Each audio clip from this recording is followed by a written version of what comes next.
Hai guys, welcome to my channel. Kembali lagi bersama aku, Gabriela Lina, NIM 2300119140041 dari Teknologi Pangan B. Di video kali ini kita akan mereview makanan ringan, beberapa jenis keju, beberapa jenis minuman, dan beberapa jenis jeruk. Nah, review kali ini digunakan sebagai uji hedonik. Sebelumnya itu kita harus mengetahui dulu nih apa itu uji hedonik. Hedonik merupakan metode yang digunakan untuk mengukur sikap subjektif konsumen terhadap produk berdasarkan sifat-sifat organoleptik. Uji hedonik merupakan pengujian yang paling banyak digunakan untuk mengukur tingkat kesukaan terhadap produk. Tingkat kesukaan ini disebut sebagai skala hedonik. Skala hedonik seperti amat sangat suka, agak suka, dan tidak suka. Hedonik yang aku gunakan yaitu 1 sangat tidak suka, 2 tidak suka, 3 suka, dan 4 sangat suka. Nah, yang pertama sampel yang kita coba yaitu yang rasa umami, ada taro, watabi, sama Chitato chai. Nah, ini ketiga sampel ini rasanya seaweed atau rumput laut. Oke, mari kita coba ya. Pertama dari taro dulu ya.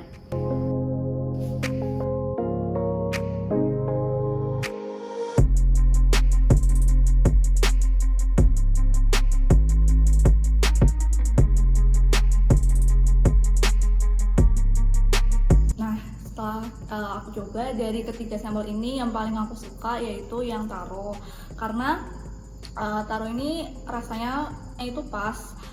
Sedangkan kalau yang Chitato ini dia kayak lebih Seaweednya kerasa banget. Terus yang Watabi ini rasanya itu ada manis-manisnya, tapi dia juga gurih. Cuman kalau untuk paling aku suka, aku lebih milih yang taro ini. Terus rasa seaweednya juga pas di mulut gitu kalau bagi aku. Terus yang kedua aku pilih yang Chitato, yang terakhir aku pilih Watabi. Sampel snack secara overall aku beri taro skala 4 yaitu sangat suka, kemudian Chitato skala 3 yaitu suka, dan Watabi skala 2 yaitu tidak suka. Ketiga sampel memiliki rasa umami. Rasa umami merupakan kombinasi dari rasa manis, asam, asin, dan pahit. Rasa umami ini dapat disebut juga sebagai rasa gurih. Rasa umami dapat berasal dari glutamat dan asam aspartat. Asam glutamat berperan penting dalam membentukkan rasa umami pada makanan. Glutamat yang masih terikat dengan asam amino lain sebagai protein tidak memiliki rasa, tetapi dalam bentuk bebas memiliki rasa umami. Semakin tinggi kandungan glutamat bebas dalam suatu makanan, maka akan semakin tinggi pula rasa umaminya. Glutamat pada makanan ringan dapat terdapat pada MSG.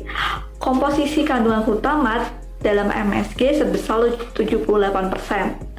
Rasa gurih atau umami juga ditimbulkan dari perasa rumput laut yang ditambahkan pada ketiga produk snack. Hal ini dikarenakan rumput laut mengandung senyawa asam amino glutamat yang relatif tinggi sehingga dapat membentuk rasa gurih atau umami. Yang kedua kita nyobain rasa asam. Di sini udah ada 3 sampel. Yang pertama ada jeruk nipis, yang kedua ada lemon, yang ketiga ada limau. Nah, mari kita coba satu persatu.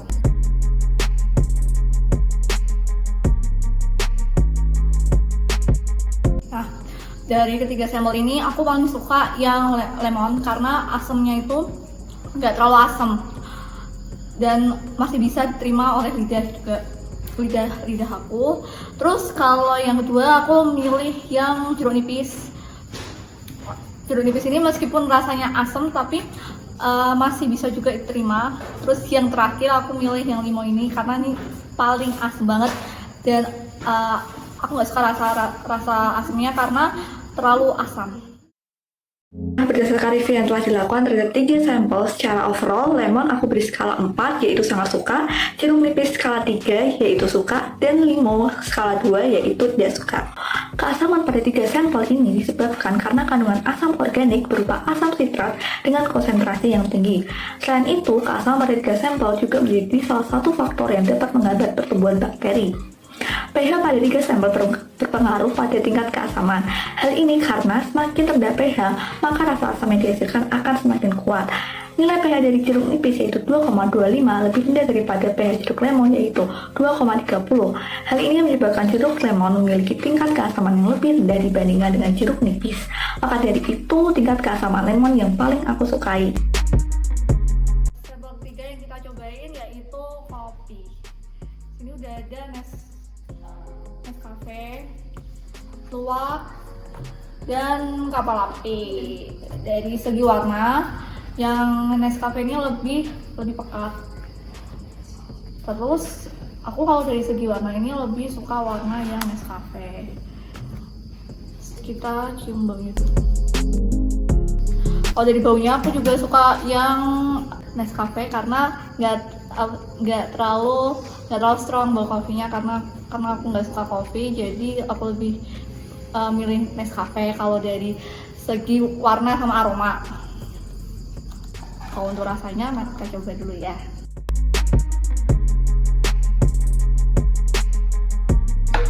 Kalau dari segi rasa, aku lebih milih yang kopi luwak.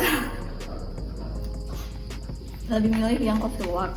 Overall, kopi mana yang paling aku sukai, aku mending yang Nescafe. Karena kalau yang luwak itu lebih enak rasanya, tapi untuk aroma sama warnanya aku lebih milih yang ini. Terus sama ini sebenarnya dua ini masih bisa diterima sama lidahku, jadi kalau overall aku mending Nescafe, meskipun yang ini juga rasanya lebih enak. Terus yang ini buat yang kedua, yang terakhir yang paling aku nggak suka kapal api, karena rasanya kopi banget. Secara overall untuk kopi, Nescafe aku beri skala 4 yaitu sangat suka, dan kopi luwak 3 yaitu suka, dan kapal api 2 yaitu tidak suka. Dua jenis spesies utama kopi yang ada di Indonesia yaitu kopi Arabica dan Robusta. Perbedaan kopi Arabica dan Robusta terdapat pada kandungan kafein dan asam klorogenat. Kopi Arabica merupakan salah satu jenis kopi yang memiliki kualitas cita rasa tinggi dan kadar kafein lebih rendah dibandingkan dengan Robusta. Kopi jenis Robusta memiliki kafein lebih tinggi yaitu 1,6 sampai 2,4% yang jumlahnya hampir 2 kali lipat bila dibandingkan dengan kopi Arabica yaitu mengandung 0,9 sampai 1,2%. Kopi jenis Robusta diketahui asam klorogenatnya lebih tinggi daripada kopi jenis Arabica. Warna yang terbentuk pada kopi juga sangat ditentukan oleh reaksi Maillard pada saat penyangrai. Karena reaksi ini terjadi kondensasi antara asam amino atau protein dan gugus amin bebas dengan senyawa hidrokarbon yaitu gula pereduksi. Kopi memiliki rasa pahit. Kepahitan pada kopi dipengaruhi oleh kadar kafein, asam klorogenat, dan trigonelin.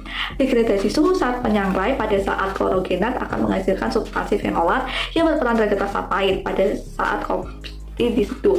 Semakin rendah kadar kafein, asam klorogenat, dan trigonelin, maka akan semakin rendah pula nilai kepahitan seduhan kopi. Aroma khas kopi disebabkan karena kandungan kafeol yang ada dalam kopi. Selain itu, aroma kopi dapat muncul karena ada senyawa aldehid, asetaldehida, dan propanat. Sampel berikutnya yaitu keju. Ini udah ada 3 merek keju. Yang pertama ada Mac, yang kedua ada keju pro cheese, yang ketiga ada Craft.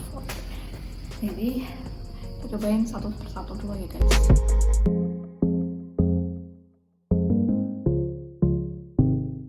Jadi setelah aku cobain dari ketiga keju ini, aku paling suka yang Craft. Rasa kejunya asinnya kerasa banget, dan kayak di lidah tuh penuh gitu loh, kayak bener-bener kerasa banget kejunya. Terus asinnya juga pas. Nah, terus yang kedua itu aku pilih pro cheese. Dia juga rasa kejunya kerasa banget, asinnya juga kerasa. Terus yang terakhir aku pilih Mac. Kenapa Mac? Karena Mac ini rasa kejunya tuh nggak kerasa banget gitu loh. Dia cuma kayak rasa susu aja. Kejunya kurang kerasa, makanya aku kalau buat keju Mac aku nggak terlalu suka. Paling suka yang Craft ini. Terus Craft juga kalau misalkan dipatahin gini tuh gampang patah juga, dan itu kayak enak. Terus kalau yang pro cheese ini sebenarnya lumayan susah dipatahin. Terus yang Mac tuh sebenarnya sama kalau buat dipatahin gitu, sama kayak Craft, tapi lebih mudah yang Craft. Jadi aku pilih Craft. Nah, secara overall keju craft aku beri skala 4 yaitu sangat suka, kemudian keju procis skala 3 yaitu suka, dan keju mac pada skala 2 yaitu tidak suka. Keju merupakan salah satu produk olahan susu yang terbentuk dari koagulasi protein susu oleh reaksi enzim renin atau enzim proteolitik. Pembuatan keju dilakukan melalui fermentasi menggunakan rennet. Rennet berperan sebagai penggumpal kasein pada proses pembuatan keju yang di dalamnya mengandung enzim protease renin. Rennet ini yang digunakan yaitu yang bersifat proteolitik. Ketiga sampel keju berwarna kuning keputihan. Warna dari keju ditentukan oleh bahan baku susu yang digunakan. Susu memiliki warna putih kebiruan sampai kuning emas, tergantung dari jenis hewan, pakan, kadar lemak, serta padetan yang terdapat dalam susu. Kandungan karoten dari riboflavin pada susu merupakan bahan utama yang berperan dalam warna kuning. Selain itu, pigmen beta-karoten pada lemak susu juga menyebabkan warna kuning pada keju. Semakin sedikit beta-karoten, maka warna keju akan semakin putih. Warna pada keju dipengaruhi oleh kadar lemak pada keju. Lemak pada keju diperoleh dengan bantuan enzim lipase yang mampu menghidrolisis trigliserida menjadi gliserol dan asam lemak. Warna kuning berasal dari pigmen karoten yang larut di dalam lemak, sehingga semakin banyak kadar lemak pada keju menyebabkan warna keju menjadi semakin kuning. Hal ini dikarenakan semakin banyak pigmen karoten yang terlarut. Keju memiliki rasa asin. Rasa yang paling asin merupakan keju yang paling aku sukai, yaitu keju craft. Rasa asin disebabkan karena proses penggaraman. Penambahan garam berfungsi mempengaruhi tekstur dan sebagai penghambat mikroba pembusuk serta mengurangi kadar air. Penambahan garam yang dihasilkan mampu mengkoagulasi protein susu dan memberikan rasa asin pada keju. Selain rasa asin, hal yang membuat aku paling suka keju craft yaitu tekstur yang lembut, sehingga pada saat diambil secuil akan mudah patah. Tekstur keju yang lembut dipengaruhi oleh proses pembuatan koagulan. Semakin lambat waktu proses pembuatan koagulan, maka rendemen yang dihasilkan akan membentuk curd dengan kandungan air yang lebih tinggi. Hal ini yang mengakibatkan kenampakan keseluruhan pada keju akan lebih lembut. Nah, sekarang sampel terakhir yaitu teh. Sini udah ada 3 merek teh berbeda. Yang pertama ada teh kotak, yang kedua ada fresh tea, yang ketiga ada teh botol. Pertama kita cium aromanya dulu ya. Buat aroma aku lebih suka yang fresh tea karena aroma melatinya terasa banget, dan sebenarnya aku suka aroma melati, jadi aku suka yang fresh tea buat yang aroma. Terus yang kedua aku suka ini teh botol, yang ketiga aku suka teh kotak. Selanjutnya untuk rasanya, nah setelah aku coba, aku memilih untuk rasanya fresh tea karena aku kan suka fresh tea karena manis terus juga aromanya juga harum yang seperti aku bilang yang tadi, jadi aku paling suka fresh tea. Yang kedua aku milih teh kotak karena ini rasanya manis juga, meskipun aromanya nggak wangi, tapi untuk rasanya, untuk manisnya lebih manis teh kotak daripada teh botol, jadi aku milih untuk rasa yang kedua, milih teh botol karena nggak terlalu manis. Nah, secara overall pada produk teh fresh tea aku beri skala 4 yaitu sangat suka, kemudian teh kotak skala 3 yaitu suka, dan teh botol pada skala 2 yaitu tidak suka. Kemanisan pada ketiga produk teh dikarenakan kandungan gula dan penambahan pemanis sintetik. Pemanis sintetik atau buatan yang ditambahkan pada produk teh dapat meningkatkan kemanisan produk-produk. Akan tetapi pemanis ini tidak memiliki nilai gizi. Aroma pada teh disebabkan oleh oksidasi senyawa polifenol, penguraian protein, dan oksidasi karotenoid yang dapat menghasilkan senyawa esensial yang mudah menguap sehingga akan menimbulkan aroma khas teh. Aroma wangi melati yang dihasilkan pada produk teh disebabkan karena penambahan bunga melati. Bunga melati ini menghasilkan minyak dengan wangi yang khas. Ketiga produk memiliki warna coklat. Hal ini dikarenakan saat proses pembuatan terjadi oksidasi enzimatis, sehingga mengakibatkan asam gala dan katekin akan terurai menjadi thiorubikin yang memberikan warna coklat. Masalah yang dapat terjadi pada saat pengujian yaitu panelis tidak menetralisir lidah dengan air putih setiap akan mencoba produk. Panelis tidak menyukai produk tersebut sehingga dapat berpengaruh pada pengujian, dan panelis sudah sangat tertarik dengan salah satu produk sehingga akan memberikan penilaian yang kurang netral. Kesimpulannya, uji hedonik bersifat subjektif sehingga tingkat kesukaan panelis sangat berbeda. Hal ini dikarenakan selera setiap panelis berbeda. Kelima rasa dapat dirasakan oleh setiap bagian indera pengecap. Akan tetapi pada bagian tertentu ada salah satu rasa yang lebih dominan. Pemberian skala hedonik dapat membantu dalam memberikan penilaian terhadap daya terima produk di pasaran. Sekian review video produk untuk uji hedonik. Terima kasih. Sampai ketemu di video berikutnya. Bye bye.